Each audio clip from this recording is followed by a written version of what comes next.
শীতের সময় পিঠা দিয়ে সকাল শুরু করতে অনেক মজা।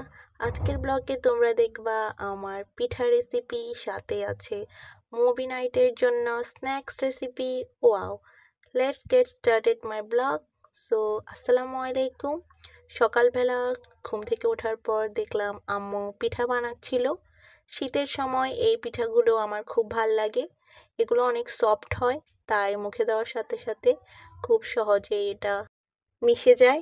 এবং এই পিঠাগুলোর পর আম্মু আরও একটা পিঠা বানাচ্ছিল, যেটা হচ্ছে নারকেল পুলি।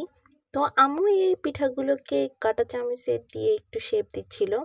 কাঁটা চামচ দিয়ে শেপ দেওয়ার ফলে এটা পুরটা ভালোভাবে ওখানে অ্যাডজাস্ট হয়ে যাবে, এবং যখন আমরা এটাকে ফ্রাই করব তখন এই নারকেলের পুরটা বের হবে না। তো আমার থেকে কাঁটা চামচ দিয়ে যে শেপটা দিচ্ছিল, ওই শেপটা দেখতে খুবই ভালো লাগছিল। তো আমি এটাকে বারবার একটু দেখতেছিলাম যে আম্মু, আর বলতেছিলাম আম্মু এটা দেখতে খুবই কিউট লাগতেছে। তারপর আম্মু কয়েকটা পিঠাকে ভেজে নিল, যে আমরা এখন নাস্তা করব। তাই পিঠাগুলোকে ভাজার পর ব্রাউন কালার দেখতে অনেক সুন্দর লাগছিল, এবং আমি এই পিঠাগুলো খেতে খুব ভাল লাগে, তা আমি এটা কয়েকটাই খেয়েছিলাম। এরপর আমার ভাই আমার একটা কর্নার ছিল, যেটাতে আমি বুক সেলফ হিসেবে ইউজ করি। তো ও এটাকে একটু আমাকে রং করে দিচ্ছিল, কজ এটা অনেক দিন একটা ভিন্ন কালার ছিল। এখন আমি চাচ্ছিলাম যে এটাতে একটু হোয়াইট কালার করার জন্য। ইদানিং আমার হোয়াইট কালার দেখতে খুবই ভাল লাগে, এই জন্য আমি এই সেলফ কর্নারটাকে হোয়াইট কালার করে নিলাম। ওকে, দেন আমি একটা ডেজার্ট মেক করছিলাম। ডেজার্টটা হচ্ছে, তোমরা সবাই জানো, ডাবের পুডিং। তো আম্মু বলছিল যে আজকে একটা পুডিং মেক করো, ওখানে তোমার নারকেলের পানি আছে। তো আমি বলতেছিলাম যে আম্মু তুমি আমাকে আগার আগার পাউডার দিয়ে দাও, তো আমি একটা পুডিং মেক করব।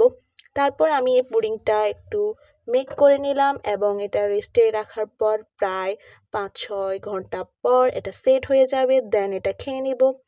এরপর বিকালবেলা একটু ছাদে গেলাম।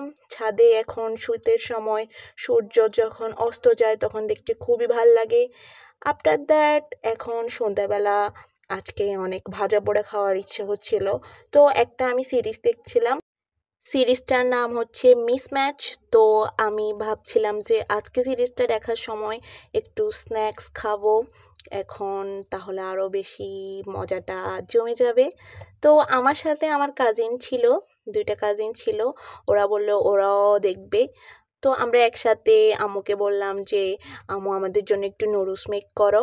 অবশ্য আম্মুর সাথে আমার ওই কাজিনটাও হেল্প করতেছিল, কিন্তু আমি কিছু করি নাই। ওকে, দেন ওরা এগুলো মেক করে বলল একটু ক্যাপচার করো। তো ক্যাপচার করে নিলাম।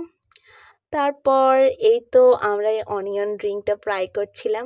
এরপর সব কিছু অনেক সুন্দরভাবে অ্যারেঞ্জমেন্ট করে আমরা এখন মুভি দেখব। Bye bye.